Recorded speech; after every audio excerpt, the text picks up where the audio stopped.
Welcome to JGTCR. I'm Cope, and today we are taking a look at all of the new engine swap vehicles available on GT7 after update 1.59. Let's get into it. Update 1.59 brings us 10 new engine swaps. This video will provide a quick 5-minute base tune for each of the vehicles to get them manageable post-engine swap, and brief commentary on how the swapped vehicle performs based on a lap of Catalunya. For more in-depth tunes, check out the Tuner Series playlist also available on this channel. Before we dive into the individual tunes for each vehicle, we will take a look at the perfect example of why we make these videos every time new swaps become available. This is the Fiat 500 with the engine swap completely modified with default settings. The whole thing has gone pear-shaped before we have even taken control of the vehicle. Once again from another angle. While default settings may work, they are usually far from optimal, and in many cases they are unpleasant to drive. Case in point. But with a few quick tweaks, we can make the car drive much better. At the very least, we can make each of the engine swapped vehicles manageable. So let's get to tuning and tackle our first car.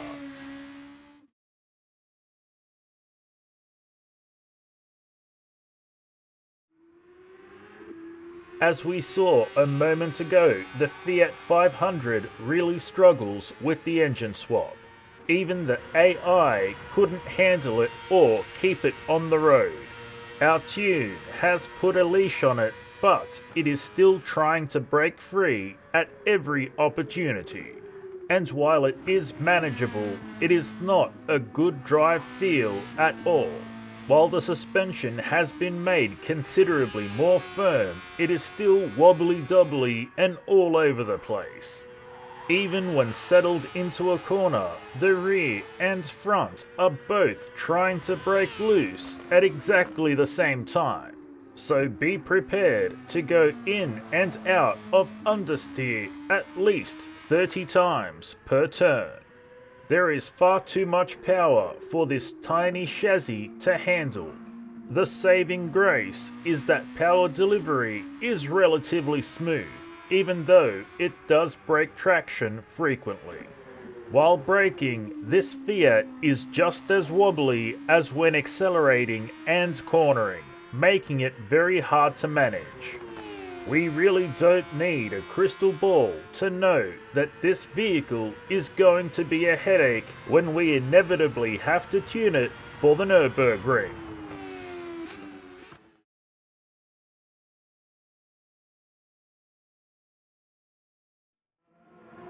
The Jaguar F-Type R Coupe handles the swap considerably well. The default settings are reasonable but rather loose. Firming up the suspension does help, but it accentuates its tendency to float the front end. Understeer is the main issue. While oversteer is a factor, it can be managed with decent throttle modulation. There is plenty of power available and it can come on rather strong while cornering, so it's best to stay at low RPM through turns and open it up on the straights. And of course, if the rear does hook on corner exit, we can expect an ocean of understeer. So use caution and drive sensibly. This engine swap is well matched for the chassis. It has not impacted the balance of the vehicle too much at all, and with a bit more time spent on the tune, it's very clear to see this Jag will be a weapon.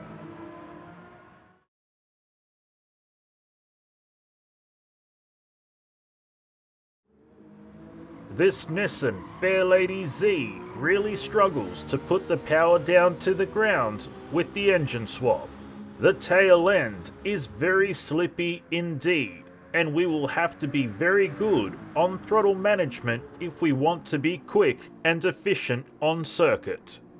This Nissan handles extremely well when not breaking traction, but it's very erratic when it breaks loose. So make sure to manage that wheel spin properly, because if it catches you sleeping on the job, it's very snappy Tom indeed.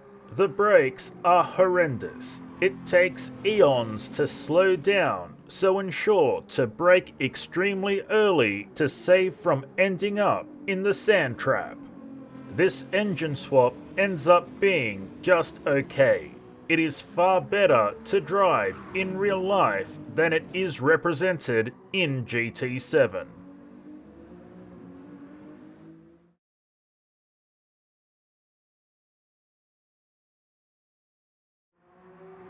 The Porsche 911 Carrera 993 is another one of these vehicles that handles the swap rather well, even with default settings. It does tend to understeer a bit, but if we're being honest, that's just what Porsches do. Our tune focused on reducing understeer and giving us better steering. This in turn gave us more oversteer, which we had to deal with. However, we left a touch in place for a bit of fun. The end result is that the handling is good, but when we start pushing the limits, the tail likes to slide controllably. The engine loves to rev, so we must give it what it desires. Fortunately, the power delivery is smooth, so everything comes together nicely. The brakes are very solid and stop us extremely quickly. This Porsche is at the pointy end of the engine swaps and a well-rounded vehicle.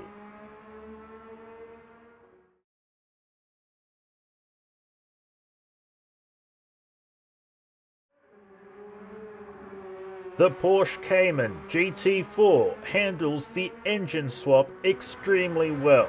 The default settings are okay and the balance is not thrown out by much at all. When tuned, it is very stable.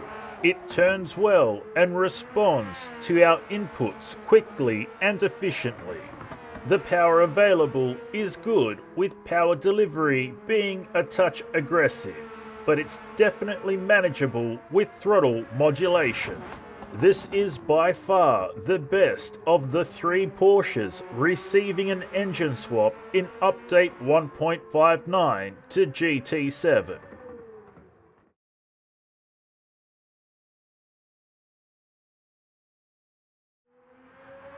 The Cayman GT4 Clubsport is a very different vehicle from its non-race counterpart. It's almost as though it's a completely different chassis. Considering they both get the same engine, it's uncanny how opposed their mantras are. There is so much over and understeer to tune out, it's actually unbelievable. It does end up being a bit understeerish, but it is manageable and fast. The engine does not like to wind out as much. This could do with a winding back on the gearing, but the default gearbox top speed setting is more than acceptable for what we are trying to achieve. This ends up being a very mid-spec engine swap when all is said and done. If you can only swap one of the Caymans, choose the other one.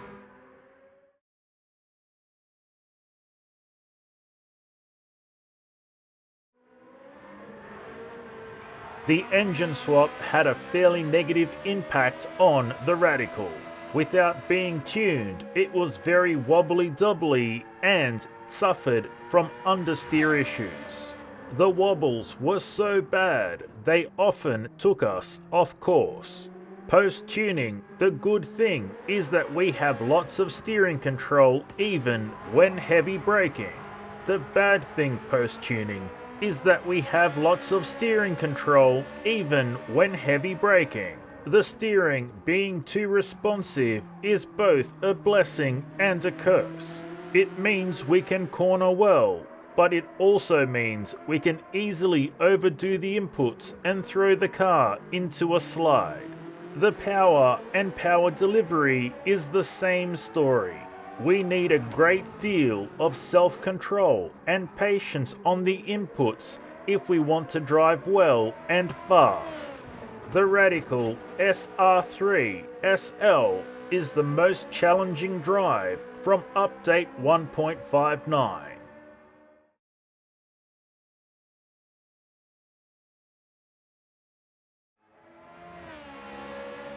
The Escudo is very unstable when not tuned. The balance is out and settings are nowhere near optimal. However, once it's dialed in, it is the fastest swap in update 1.59. With the engine swap, the Escudo is now a much more fluid vehicle to drive. It is very attentive and agile on circuit. It responds extremely well to our inputs. When the rear hooks, it does experience understeer, but it is manageable. The power does come on strong, but it does not unsettle the car too much at all. Overall, the swap does plenty to improve the drivability of the Escudo, and it is the best swap in the update.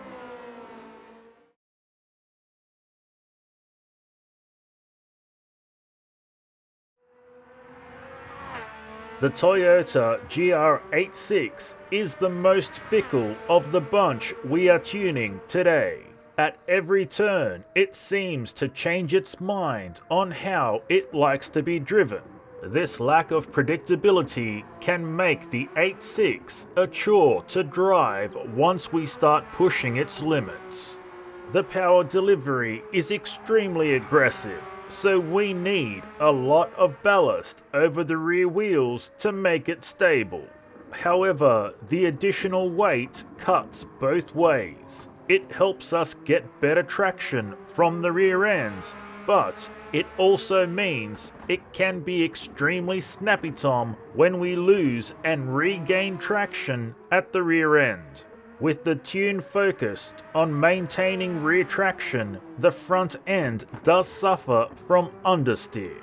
But while it may seem lazy to turn in at times, it is far more manageable and stable overall.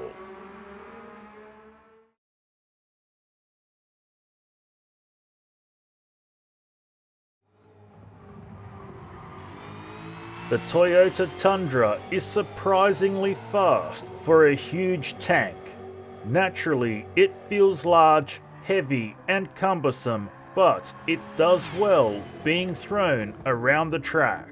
With all the weight that is being carried, the suspension is firm, and this makes it feel like we are trying to turn a building. That being said, it steers well enough to get around the track, and ballast up front does help us turn.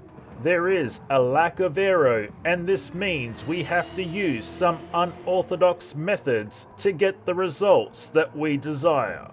But when it's all said and done, everything is coming up Millhouse. The power and power delivery is very solid.